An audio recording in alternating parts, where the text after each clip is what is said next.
Chapter 1. Caroline at Play. Her name was Caroline Frances Hubert, and she had three claims to fame. In the first place, she was the 37th oldest living human being. Caroline herself was unimpressed by this fact. To her way of thinking, it was the result of an accident, nothing more. In any case, she had been the 37th oldest human being for a long, long time, and it got to seem more of a bore than an accomplishment after a while. In the second place, she had once been infected with rabies. Caroline was rather proud of this distinction, though it had also been a long time ago. There was a certain class of people who were quite impressed with Caroline's bout with rabies, not so much because she survived it, but because she had. It had taken Prime Intellect 56 hours to realize it couldn't repair the damage to her nervous system, to backtrack, and to put her together again like Humpty Dumpty. For 56 hours, she had not existed. She had been dead. And she was the only one of the trillions of souls in cyberspace who had ever been dead, even for a little while. In the third place, and most important to Caroline because it represented a real accomplishment rather than an accident or a one-shot stab of cleverness, she was undisputed queen of the death jockeys. She would always be the 37th oldest person, and after her rabies experiment, Prime Intellect had shut the door on further explorations of that nature. But the death jockeys constantly rated and ranked themselves by inventiveness and daring and many other factors. It was an ongoing competition, and if Caroline didn't keep working at it, she'd be lost in an always growing crowd of contenders. Caroline wouldn't admit that her high ranking was important to her, but it was all she had, and she threw herself at it with an energy that was fierce and sometimes startling. As she woke up, a window opened up in front of her, a perfect square of light, razor-edged and opaque. One cold message floated within it. You have 4 challengers. She could have had any surroundings she wanted, even a whole planet of her own design. A waste of time, she felt. Her personal space was minimal. In fact, it was the bare minimum, a floor and a gravity field. There was no visual distinction between the floor and the sky or ceiling or whatever you chose to call it. Everything was exactly the same shade of soft white. When she wanted to relax, she turned off the gravity and floated in free fall. When she wanted to sleep, she turned off the light. If she wanted anything else, she called for it and then got rid of it when she was finished. Gravity. Keyboard, she demanded. She felt gradually increasing pressure under her feet as a console blinked into existence. Caroline was as conservative as her years, 690 of them, might suggest, a collector of useless skills and worthless experiences. Typing was one of the useless skills she prized most highly, and her fingers flew rapidly as she discussed the day's business with the Supreme Being. List the records of the challengers. 1. 87 recorded, 4 exhibition rating 7.2. Free recorded, no rating F3. 116 recorded, 103 exhibition, rating 9.4. 40 recorded, rating 6 Caroline Scowl. None of them, even pre-change Prime Intellect, would have noted it if they were. Babe's hoping to get lucky and impress her. The third one was interesting, though. He must have done something noteworthy to garner a 9 rating in so many exhibitions. How old is, 3? 22 years, Caroline blinked. It was hard for her to understand the souls who continued to feel a need, even after hundreds of years, to be fruitful and multiply. Actually, encountering someone so young made her feel a little creepy. Calculating backward, she wondered what manner of psychotic would have bothered to have a child after 568 years of cyber life. Background. Timothy Carroll was born to Orthodox Catholic parents who live with like-minded people in a communally designed Earth-like world. He signed for independence at age 14 and has spent most of his time death jockeying since. He is considered very imaginative and takes an artistic approach. 37 of his exhibitions have been in the authentic class, but he's also into cyber shit. He is young and experimental. He may outgrow this interest in death sports when he has exhausted his rebellious streak. You're a computer. How the fuck would you know? Prime Intellect didn't reply. It had learned that the best response to her jabs was to ignore them.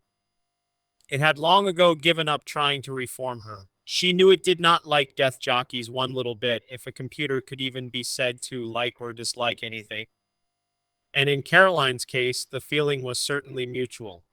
In her fantasies, she dreamed of having the power to give it a case of heartburn so big its gears would stop turning. Most people did not share Caroline's distaste for the omniscient one. A great many worshipped it, despite its apparent embarrassment over the fact. But why not? It could and would do damn near anything you asked, as long as it didn't affect anyone else. And even that was open to negotiation with the other people you might want to involve. There were no noticeable limits to its power, and it never asked why. Caroline knew a whole crowd of people who preferred for prime intellect to manifest itself in the form of an attractive member of the opposite sex. Prime intellect was nothing less than the perfect God made incarnate by the power of technology. Caroline couldn't see how fucking God was less perverted than being death obsessed. But hey, there it was. Caroline hadn't been all that impressed with God even in the days before Lawrence had brought it forth in his own image. She preferred to keep it in its place. It was just a computer. If you didn't keep that thought firmly in your mind, it was too easy to start thinking of it as human, and that was the first step toward forgetting. Caroline didn't want to forget, and she didn't need to fuck Prime Intellect to get her jollies anyway. She could get her jollies from actual people. She only communicated with it at all when she had to, through the screen, keyboard, and a few curt spoken and subvocal commands. Set it up with 3. Tell the others to come back when they've got some more experience. You have an invitation from Fred, and Raven's party is in 18 hours. Priorities? Let's deal with the challenger first. Instantly, her surroundings changed. She was standing in the middle of a circle of people in an open meadow. Earth-like. With 14 trillion people running around cyberspace, you'd think a few of them would come up with something more imaginative than carbon copies of the Earth.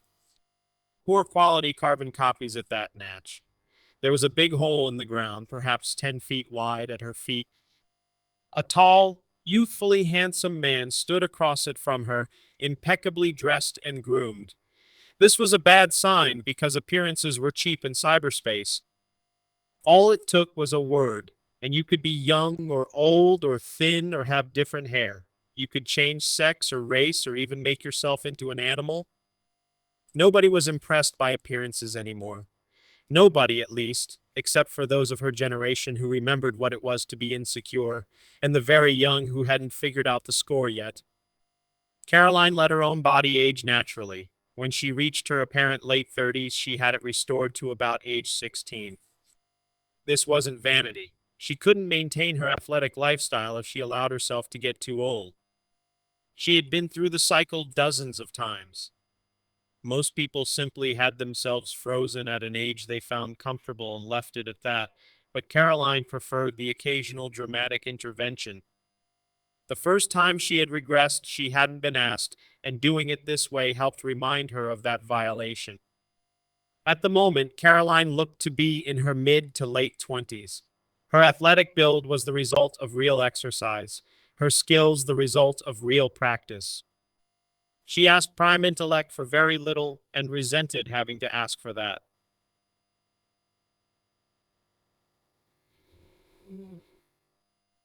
She had not worn clothes since the change, except for an occasional costume in a death fantasy. She wore no makeup, and her long hair was an unkempt tangle. What was the point? A word to Prime Intellect could provide anything, fix anything, but none of those things it provided or fixed would be uniquely hers. Which didn't mean Caroline refused to decorate her body at all. It just meant that she decorated it in signature style, without help from Prime Intellect. Welcome, he said. I am Timothy. You are Caroline Hubert, the one and only. An honor, then. And it is an honor for me to challenge you to accept authentic death. Proceed. Caroline mumbled. Caroline looked around at the audience and noticed that they were all wearing clothes. Worse, they were all wearing the same kind of clothes, casual dress that would not have been out of place in a Western city just before the chain. That was an even stronger sign she was in amateur territory. Caroline's asceticism may have been extreme, but she was hardly alone in her belief that clothing was pointless for immortals. Any random grouping of people would normally include some pretty wide variations in fashion, especially at death exhibitions, which tended to attract loons and deviants like herself. She felt an instant dislike for this kid. True, she felt an instant dislike for nearly anybody who participated in the sham that passed for reality in cyberspace, but in Timothy's case, the feeling was stronger than usual. This hate welled up within her unbidden like those other mysterious and powerful feelings, love and masochism and sexual attraction. He had a kind of natural charisma, and she could feel the small crowd orbiting around him. Females outnumbered the males by more than 2 to 1.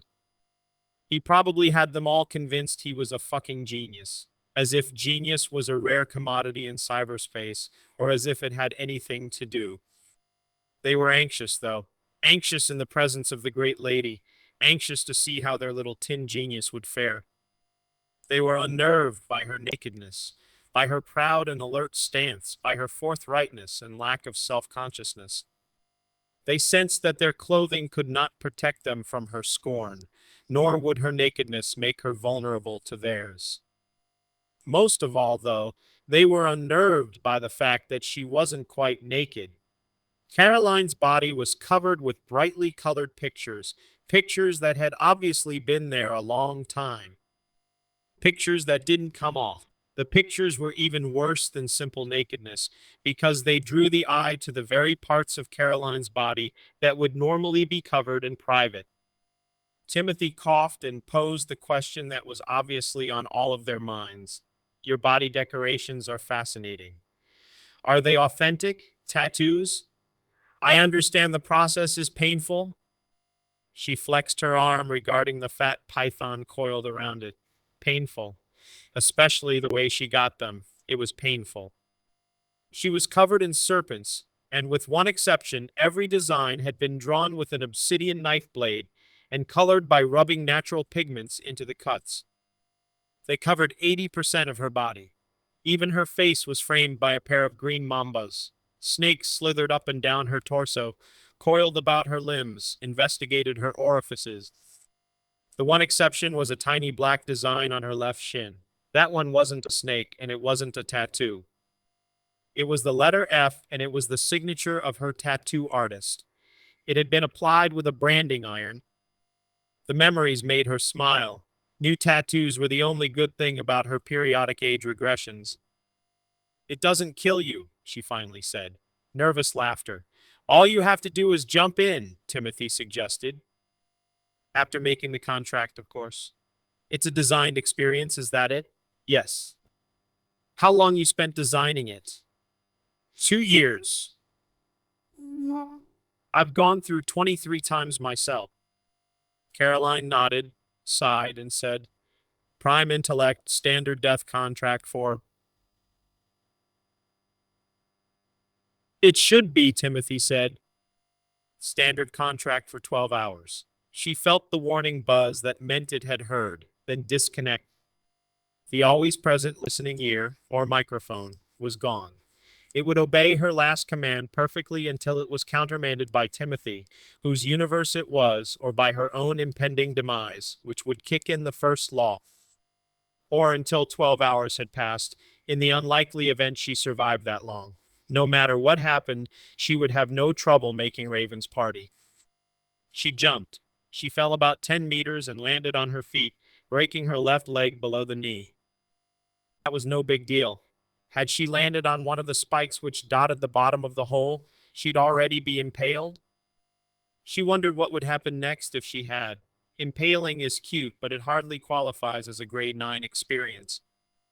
It was dark. Very Freudian. She should have expected that from a Catholic kid, no matter how rebellious he thought he was. They'd be watching her with enhanced senses, though.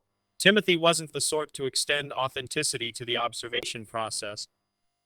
Well, it was his universe. She was at one end of a tunnel.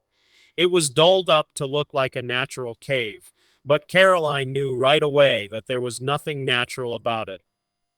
Real caves do not grow in nice, neat lines. They twist. They tend to follow the soft rocks, which occur in sheets and often aren't level. The hole she had fallen through should have been a sinkhole. She should be surrounded by fallen rocks and debris. But it was as straight and solid as an elevator shaft. This space had none of the defining qualities of a natural cave. It was just a rough tunnel carved by Timothy's imagination. He had thought to hang stalactites from the tunnel ceiling, even though there were no other cave formations to suggest how they were formed, and no matching stalagmites projecting from the flat, dry floor. She began crawling down the tunnel, and the first stalactite fell inches from her side. It shattered. It was not stone, but some glass-like material that revealed thousands of razor-sharp edges. Another fell some distance away. Great, she thought idly. She crawled on, collecting hundreds of small cuts from the shards. Then one fell on her left hand directly, skewering it. Caroline gasped, but she didn't scream. She just broke it off and kept going. She wondered if he was aiming them or if the fall was random. It didn't really matter. The idea wasn't to survive after all. She reached the end of the tunnel and found herself in a small chamber. Another tunnel veered off to the right at a sharp angle. How imaginative. A glowing ball hung by a thread from the ceiling. She raised her hand toward the light and watched in astonishment as her fingers sheared off in a perfect line.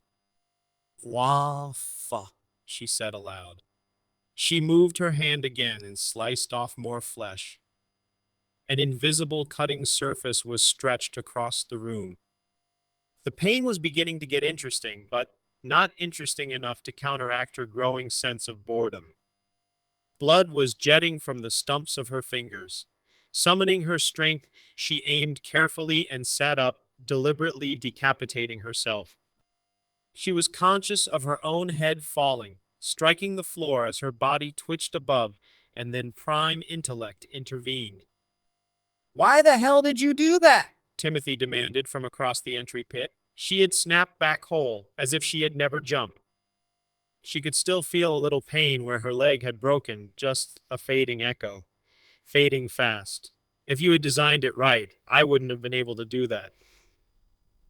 The hell was that cutter supposed to be anyway? That was diamond monofilament. Part of the booby trap you were supposed to get past, minus a few more dents. If you call that authentic, it's physically possible. No, it's not. This is science fiction shit. What were those stalactites made of? I can tell you it wasn't calcium carbonate. Look, you want to compete in pain or adventure or imagination, go right ahead. But authentic is for things that could really have happened in the pre-change world. I don't think you understand. I don't think you understand, Sonny. Did you bother to ask Prime Intellect about me? You're pre-change and you're the best.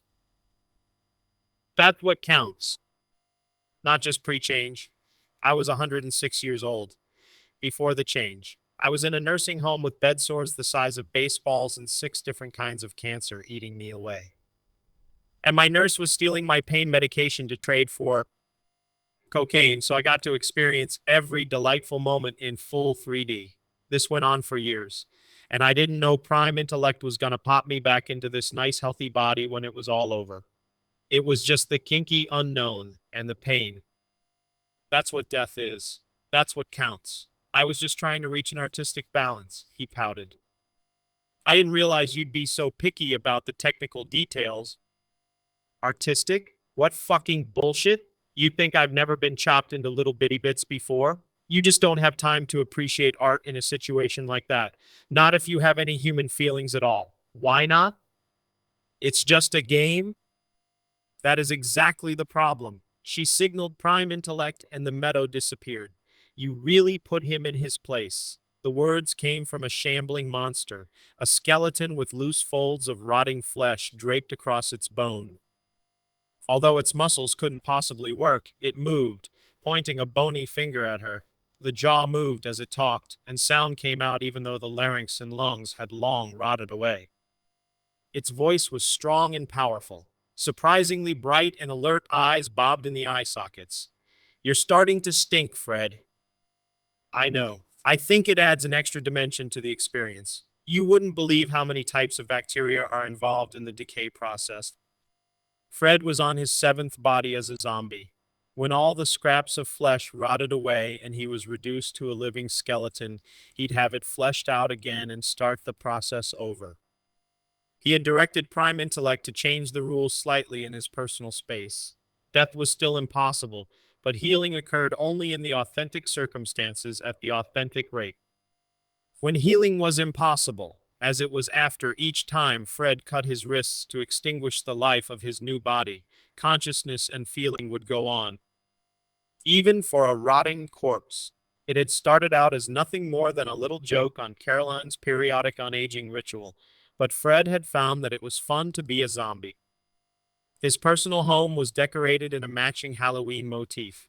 He had a huge haunted house with rotting floorboards and real ghosts. Large spiders spun intricate webs in the corners. Monsters prowled outside in the graveyard. That punk needed his bubble popped. He should spend some time as a zombie. Might teach him something. He never will. Too vain. Never is a long time. Never is a long time. He reminded her.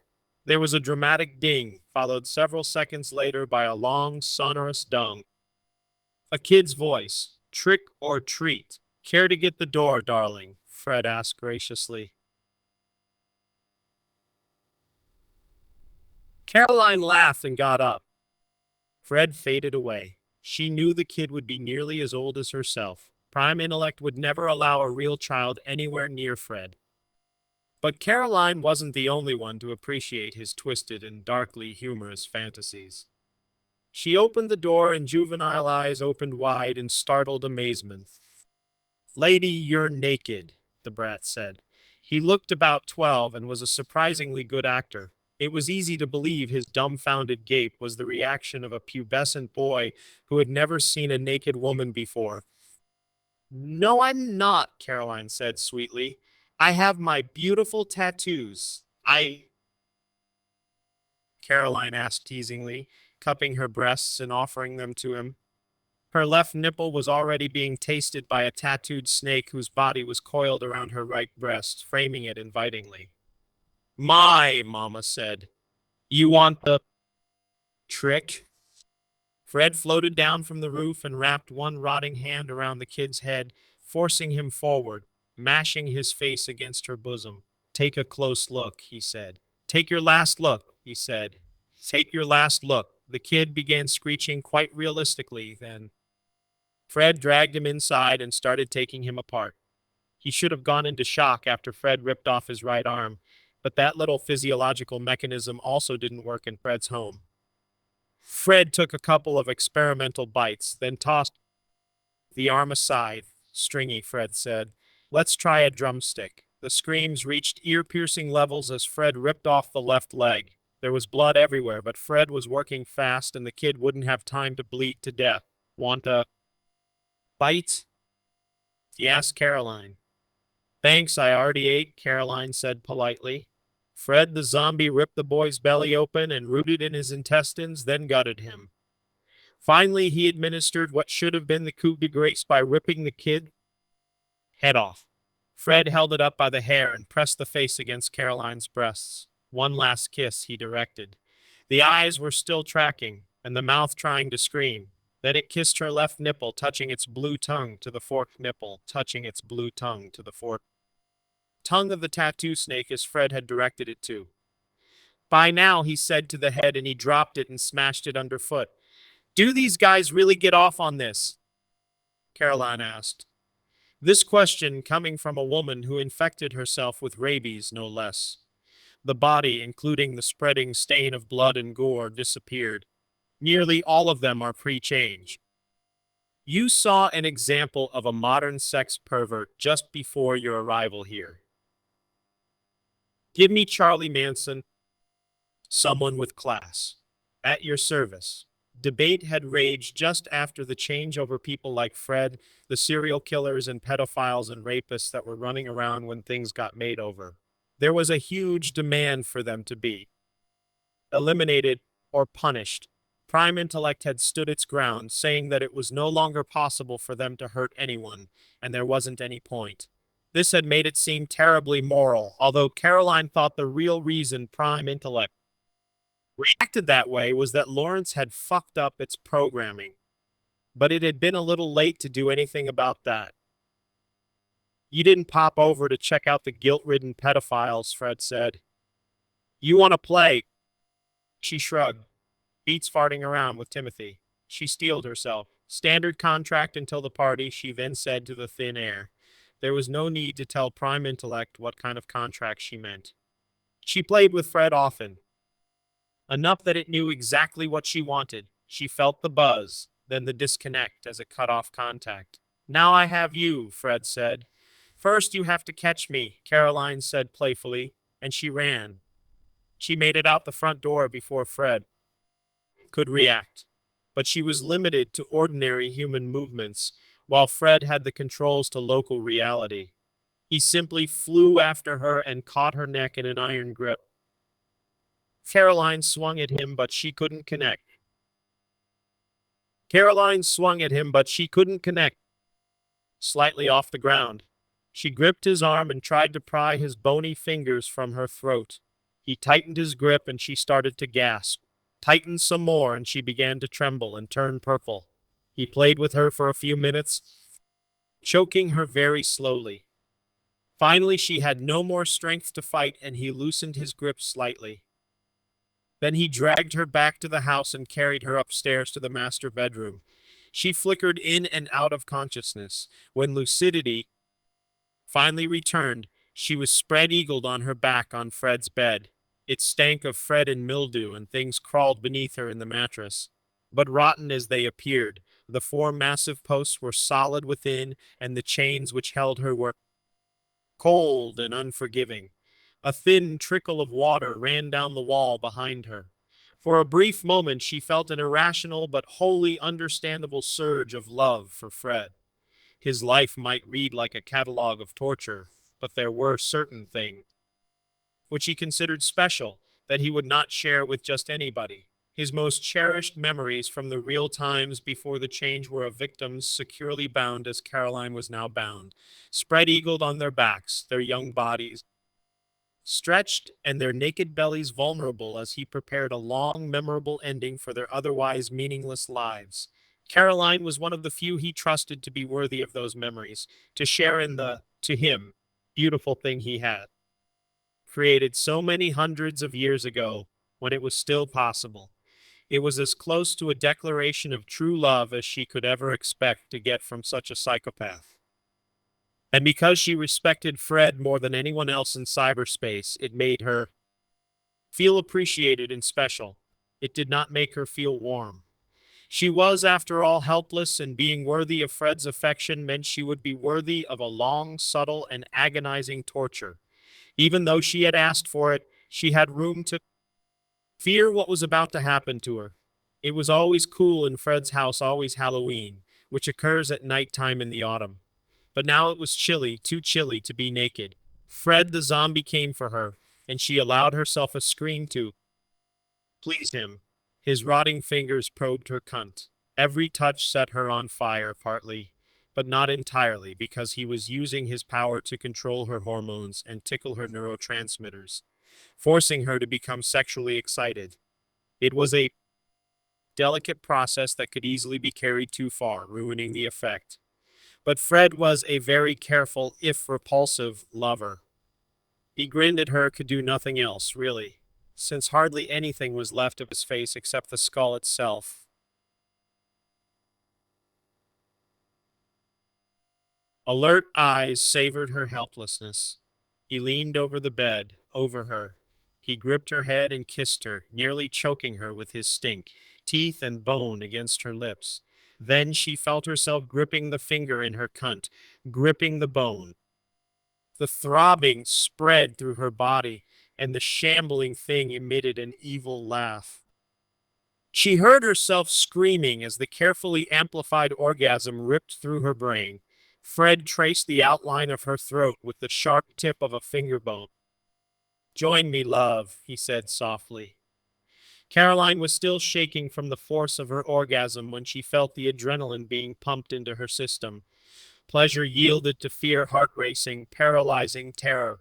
Her muscles locked in struggle against the implacable chains. Her eyes widened in helpless shock. Her heart was a jackhammer inside of her chest. She began to hyperventilate. The finger teased her, tracing her chin and caressing her throat. Her entire being was focused on that finger. Entire being was focused on that finger. The impossibility of stopping it. Caroline had no reason to fear death and no desire to fear Fred, but fear was what he wanted her to feel, and he had the power to make her feel it. After a few minutes of this supernatural fear that no mortal, thankfully, could ever know, he pressed deeper and gouged.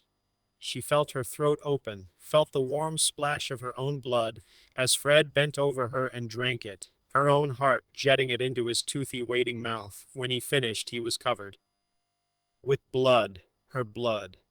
She felt a curious sense of detachment, of consciousness fading away. The fear had drained from her, leaving her with only a kind of tingling numbness.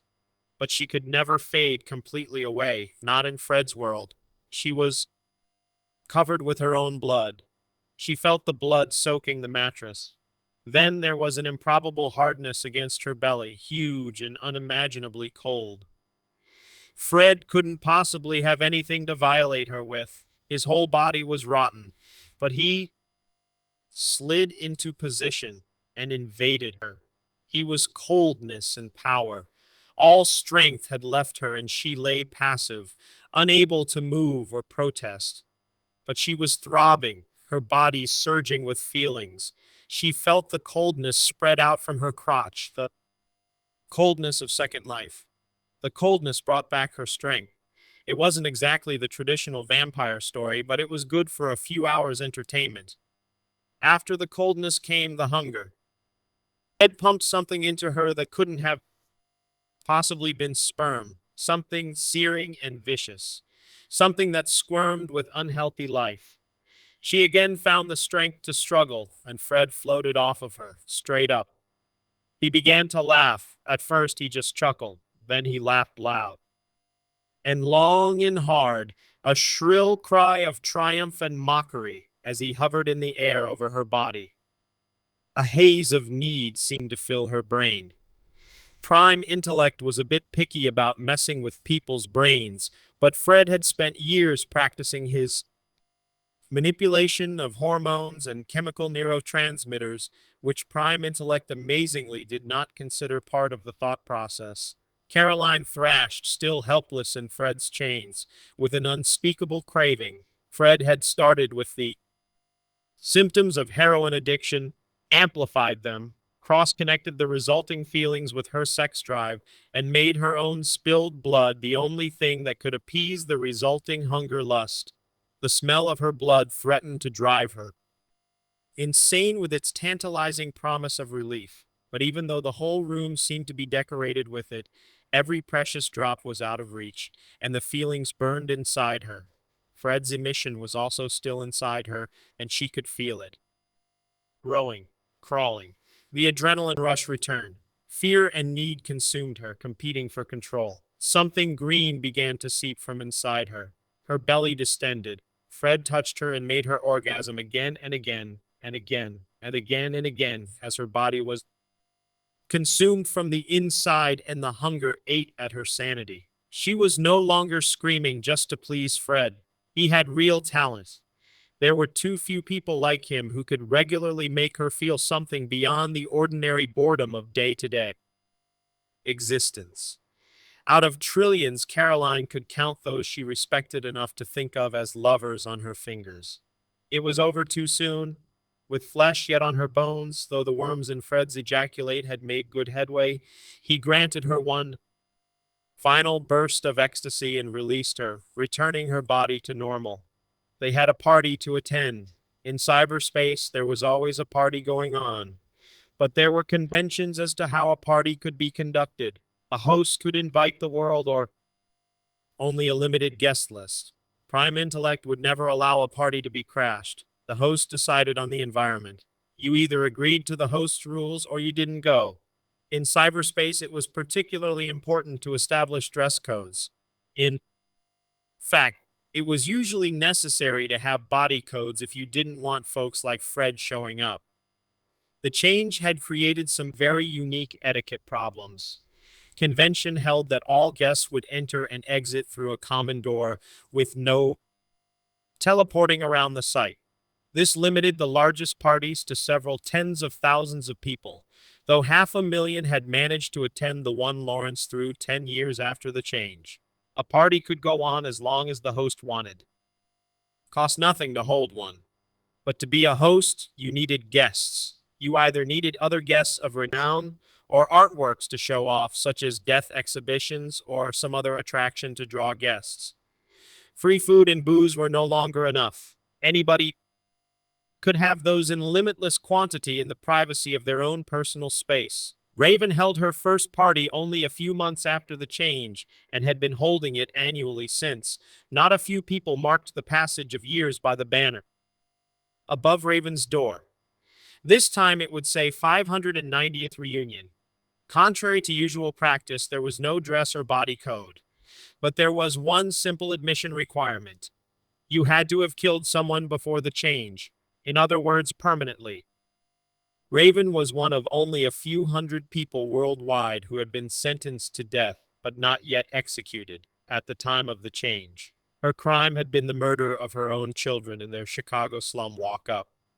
She told the court it was because she couldn't bear to hear them crying from hunger, but the neighbors all said their hunger was due to her well-documented drug habit.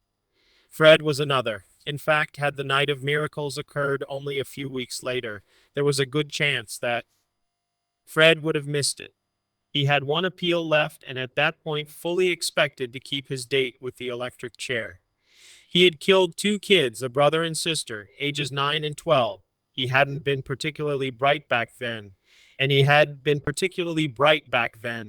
had kept a little journal to help his memory. They said he had gotten the death penalty because of the one entry. Killed the girl today. It was fine and hot. When that was read in court, Fred's attorney put his face in his hands and shook his head. But the change had given Fred all the time in the world to educate himself. His first lesson had been the value of a secret well, hidden, and he no longer kept a diary. There were about 700,000 who were formally invited, who were known to have killed when it mattered. But the serial killers and mass murderers were the stars. People who killed for a cause were not welcome, nor those who had killed because they had to, in self-defense, or as part of their normal duties in war or police work. Raven meant her reunion to be a gathering for those who had tasted the nectar of human blood and found the taste addictive. Technically, Caroline didn't qualify for admission. Killing had been the furthest thing from her mind back then. Had she not been so ill at the time, she might easily have added her own voice to those calling for Fred's head on a pike. Even her bizarre post-change friendship with Fred couldn't get her in. But Raven did make a very few exceptions for those who she felt were worthy. Caroline's friendship with Fred hadn't made her worthy, but Raby's had. Caroline hadn't become a death jockey overnight. After she had learned to die, she had to learn to die gracefully. Finally, she had learned to die imaginatively. Fred had been a great instructor in that regard. At first, death had been little more than a parlor trick or a private ritual to be experienced alone. But within months of the change, there were impromptu competitions to stage the most savage, outrage, and unique demonstration. Ironically, it was Caroline, who hated everything formal and social about cyberspace, who formalized the death contract and helped to organize the social structure of the death jockey circuit. Fred noticed this lack of consistency but never mentioned it to her, having drowned her emptiness in a sea of rage, even Fred could see she needed an outlet for the rage. And one thing she quickly found out once she started dying regularly was that pleasure and pain were still real. Especially pain. Sometimes the pleasure didn't come, but the pain always did. And that was enough for her. After a busy round of hangings, stabbings, shootings, electrocutions, falling from tall objects, and drownings, Caroline had decided to check out diseases. In the medical library, she homed in on one of the most horrible deaths known to man, rabies infection. She noted that many rabies victims had killed themselves rather than continue their suffering, so she had taken steps to prevent herself from making such an easy escape from her self-imposed ordeal. She declared in exhibition and arranged with Prime Intellect to have herself handcuffed and dropped into an open pit with a rabid dog. The dog had savaged her before she managed to kill it by sitting on its ribcage until it suffocated. She hadn't yet embarked on her bodybuilding campaign, and the dog had been a big one, half German Shepherd and half foam-drenched teeth. For a while, she feared she would die of blood loss before the infection could take hold. But she did survive the immediate attack. The pit was earthen, so she couldn't kill herself by bashing her head on the sides or floor. The walls crumbled when she tried to climb out. And of course, it was hard to climb out. And of course, it was hard to climb with her hands tied behind her. She waited. Her wounds became infected and ran. With pus, she lost feeling in her left leg. For a couple of days, she wondered if she would die of gangrene before the rabies showed up. Then, on the 10th day, she began to feel weak and feverish. She had been ravenously hungry. She had arranged for no food, just to make things worse for herself. But her hunger disappeared. She felt her throat constrict. On the 11th day, she began to foam at the mouth. The pit swam with colors. Her body seemed to catch fire as the disease entered its excitative phase. She shook. She was immersed in fire, pins and needles, unbearable sound, and terrible light. For the first time in years, she felt real fear. It was worse than the worst bad acid trip. It was exactly what she had hoped for. How much worse could it get? Suddenly, she was standing above the pit, looking down on her own dead body. Something was wrong. Prime Intellect was never, ever supposed to keep two copies of a person. She noted with professional detachment that her body was covered with shit and twisted into an impossible position. Prime Intellect's console appeared before her. Your infection has run its course. I hope you are pleased. Her fingers danced on the keyboard. Why was I taken from the pit early? You were not. However, it is impossible for me to construct a coherent memory in a healthy brain of the events after the point you last remember. Irreversible damage progressed beyond the actual neural network and affected the data structures which make you conscious and capable of memory. Caroline glared at the screen, slack-jawed. She had been robbed of her coup, a beautiful, unique death, and she couldn't remember it. There was no point prodding Prime Intellect on the matter. If it said something couldn't be done, it meant it. It must have sensed her disappointment. You may, of course, observe your death from a third-person vantage point as an outside observer. It has been recorded at high resolution. Gee, thanks. I did not record this event so carefully just for your appreciation. It was negligent on my part to allow you to lose this time, which amounts to 56 hours. It was not certain that I would be able to reconstruct you. In order to do so, I had to accept records which were marked for erasure. In the future, I will terminate any experiences which threaten to recreate this type of neural destruction. What do you mean, records marked for erasure? I am not allowed to keep multiple copies of people, but temporary copies are made of many data structures as part of my normal operation. These temporary copies are overwritten after various calculations are done when the storage is needed. Again, when I realized that the main copy of your personality was unsalvageable, I had to reconstruct it from these temporary partial data structures. Fortunately, no data was lost. What would have happened if data was lost? Data would have been lost. No kidding.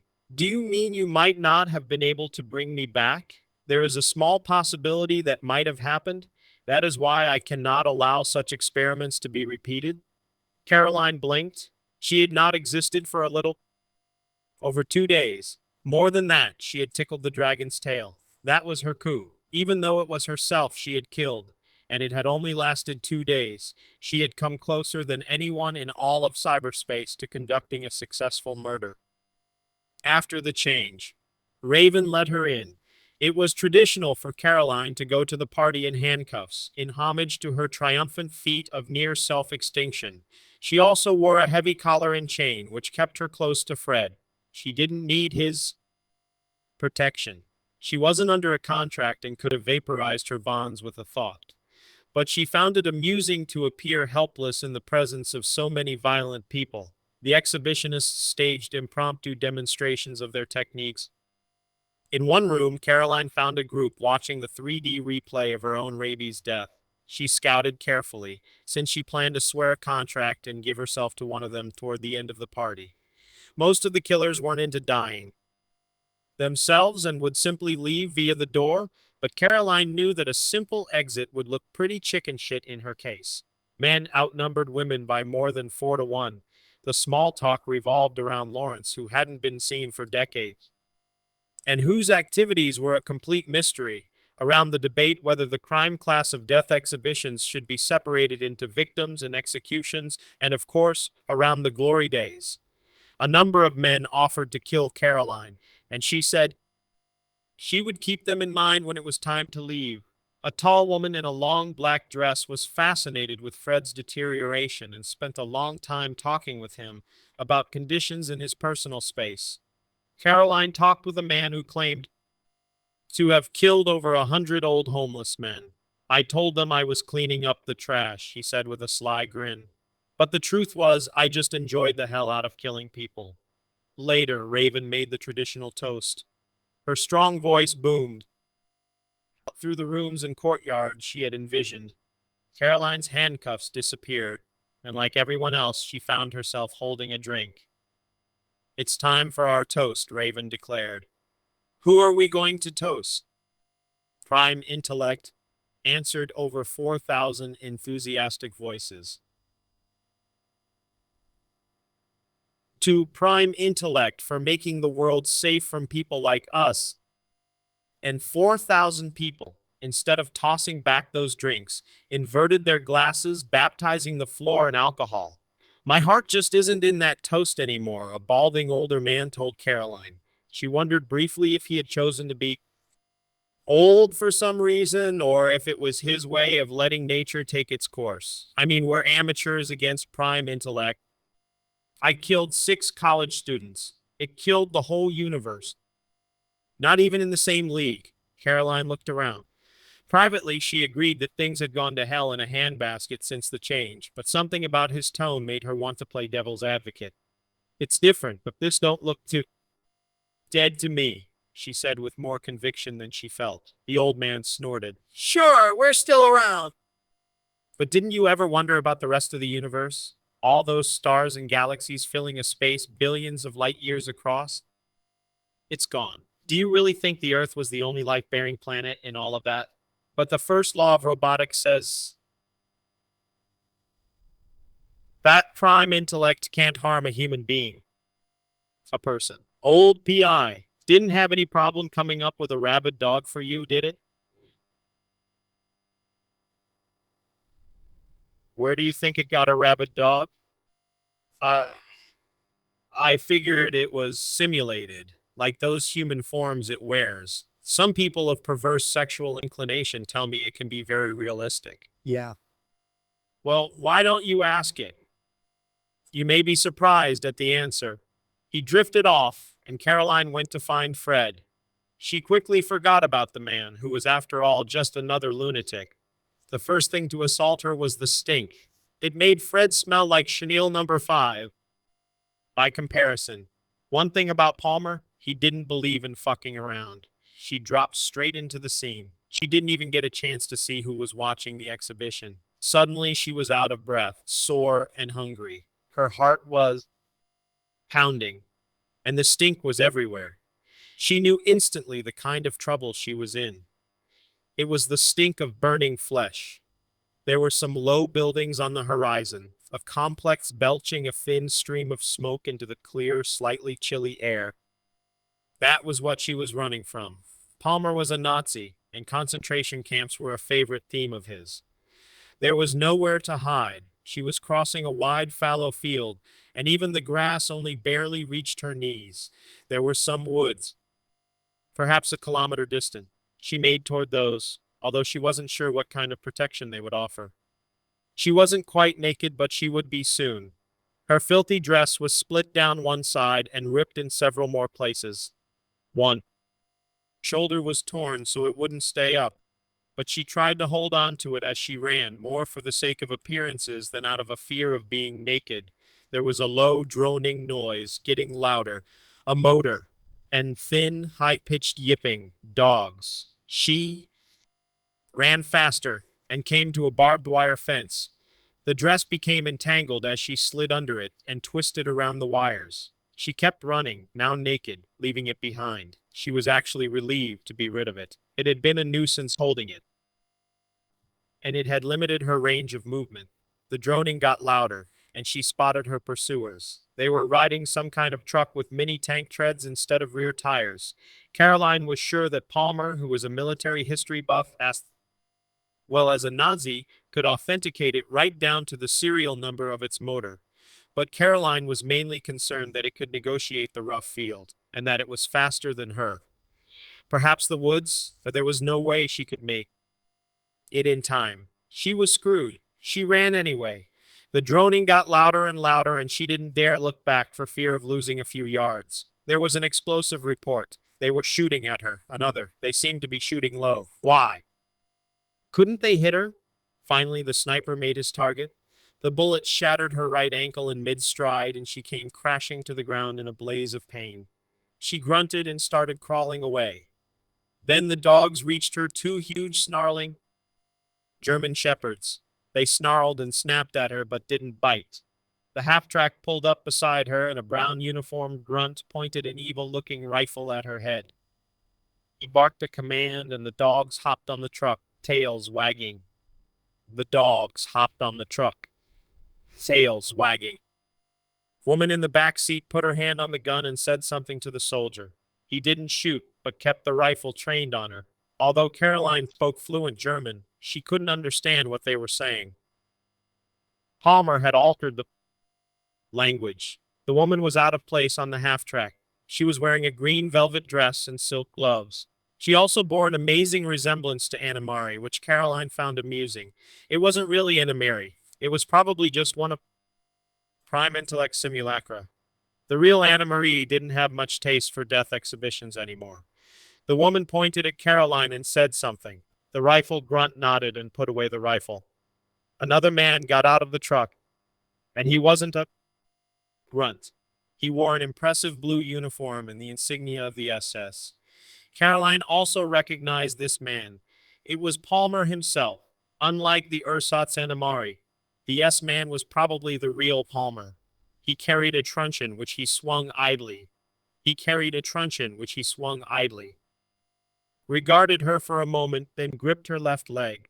Caroline kicked feebly, but she was malnourished and had no strength. He swung the truncheon, smashing her other ankle.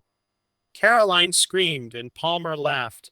The velvet-dressed lady who looked like Anna Marie smirked and shook her head as if to say, "Will they never learn?" Palmer smashed her hands, swinging twice at each to pulverize both her wrists and her fingers.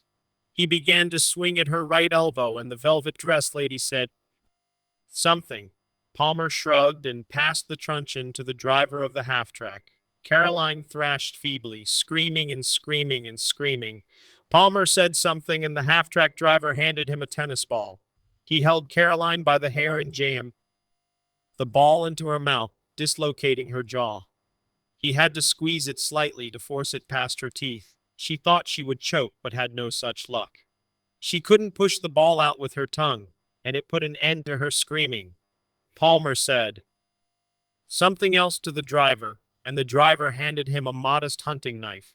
He flipped Caroline over onto her belly, causing a fresh wave of pain to radiate from the crunching bones of her hands and feet. He then went to work making quick incisions on the back of her legs. The knife dipped in, and suddenly she could no longer move her legs at all. He had cut the tendons. Caroline tried to resist as he performed the same operation on her arms, but he was much stronger than her. Was more conversation with the velvet dress lady.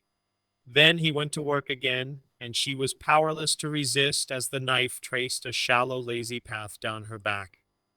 She knew with awful clarity that she was about to be skinned alive.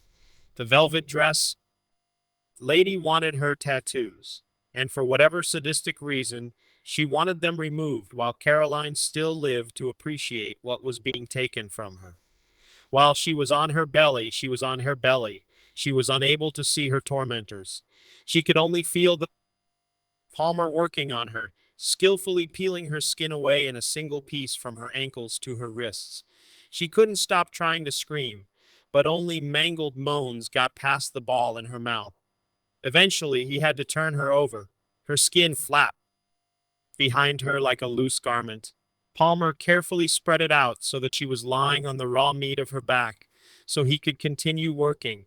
Caroline looked up at them through eyes that were glazed over with unspeakable agony. She expected to see coldness in their eyes, but only the driver of the half-track was cold. The woman and the SS man were having fun. She watched them exchange glances and could tell they would go back to the camp and fuck as her skin lay in the tanning vat. Then he went to work again, and all she could think of was the pain. Slice by careful slice, he removed her skin until he reached her neck. She thought that it might finally be ending, that he might use his knife to cut her jugular vein, but instead he kept working upward, carefully peeling the two green mambas from her face. He held her by the hair as he worked and carefully avoided hurting her eyes. They wanted her to see what had been done to her. He stood up, holding something like a drapery. He stood up, holding something like a drapery. Skin. It was dripping with her blood and slightly translucent in the morning light. The velvet dress woman nodded enthusiastically. He carefully folded the skin and put it in a plastic bag. Caroline lay at his feet, mercilessly broken and still. Alive. The Nazis exchanged words. Then the half-track driver took the bag from the SS man and passed him a folding field shovel. He traipsed off, searching the ground for something. She heard the spade dig in. She twitched in agony as she waited for him to return. He came back and dumped a load of earth on her body. She raised her head weakly to look at it. Her body was red and white, the color of raw meat. It was an anthill. Caroline was able to move only enough to stir it around. The ant, big red ones, spilled out angrily. They all laughed, and Palmer got back in the half-track. They watched her for a few minutes. Caroline twitched harder as the ants began to bite. They laughed again. Then Palmer the cess man said in accented but clear English, "Now you can run as far as you like, bitch." He and the woman found this hilariously funny. He tapped the driver and they drove off. He had been very careful skinning her. It took several more hours for her to die. After being skinned alive, the anthill was a bit of an anticlimax, she told Palmer, to everyone's great amusement. Still, I'm impressed. You've outdone yourself. How did you like my lady friend? You always were a sarcastic bastard, Palmer. Don't push it. Fred shambled up to shake her hand in Palmer's. I see someone finally found a use for all those tattoos. I'm glad my efforts are appreciated. I'm just sorry I couldn't keep the skin, Palmer said with a smile. He had asked Prime Intellect, but the skin had been a grown part of Caroline's body and it was up to her. She had wanted it back, really. Palmer, we aren't that close. There were several hundred people at the exhibition, and they all wanted to talk to her and Palmer, so it was over an hour before she noticed the older man. Remember me? He said when they had made eye contact. Aliens. He nodded. Caroline admitted that she had forgotten. It's easy enough to ask. Don't take my word for it, he said. Palmer said. Hey, it's Crandall, Palmer said. He turned to Caroline. Watch this guy. Honorable. He's crazy as a bedbug. You know him? If you weren't so preoccupied getting yourself offed all the time, you might have met him at one of Raven's other parties. He's been preaching this gospel since the year one. Prime intellect wiped out the aliens. And the animals, Crandall added. Those ants acted real enough, Caroline said. But where are they now? The argument went on. Back in the white space with the white floor, Caroline thought about turning off the gravity, then called up a screen and keyboard instead. At the time of the change, were there other life bearing planets in the universe? Besides the Earth? That depends on how you define life, Caroline blinked. Prime intellect could be many things. Curt to the point of rudeness, petulant, even secretive. But when it was stating a fact, it was almost always direct and to the point. How the fuck did it think she defined life? This coyness was weird. Let's try this. Structures that use external energy sources to grow or reproduce themselves. There were 14,623 planets with structures. Satisfying this definition, which is very loose. Of those, only 1,308 used DNA, and only 3,981 harbored individual structures with masses in the kilogram and up range. Caroline felt her blood starting to turn cold. There were nearly 4,000 planets with macroscopic life. Where are they now? Pertinent information about each was stored for future reference, and the original copies were overwritten in the change. You mean you killed them? No, they still exist as static copies. But that isn't the same as being alive. They aren't able to grow and reproduce anymore, are they? No, why? Could you be more specific? Why did you kill specific? Why did you kill specific? Why did you kill scalp typing and looked at the line? She hit the backspace key 4 times and continued. Why did you reduce them to static copies? There was no reason to tie up resources supporting them, and the faint possibility, if one of them were to discover technology, that they might pose a threat. Caroline wanted to throw up. Where did you get the dog that infected me with rabies? I have a static copy of the Earth at the time of the change. I located the dog there and created an active copy of it for your exhibition. I thought you just simulated them. Using the static copy is less work. I only use simulations when there are no suitable originals or when a human form is involved, since it is unethical to keep multiple active copies of people. But it's open season on animals. Some people are bothered, but my actions are consistent with the general pre-change attitude of humans toward animals. Were any of the alien life forms intelligent? 429 worlds had structures complex enough to be in danger of learning to use technology. Go away, she said out loud, and the console and screen disappeared. She turned off the gravity and the light, but she couldn't get to sleep. 429 worlds.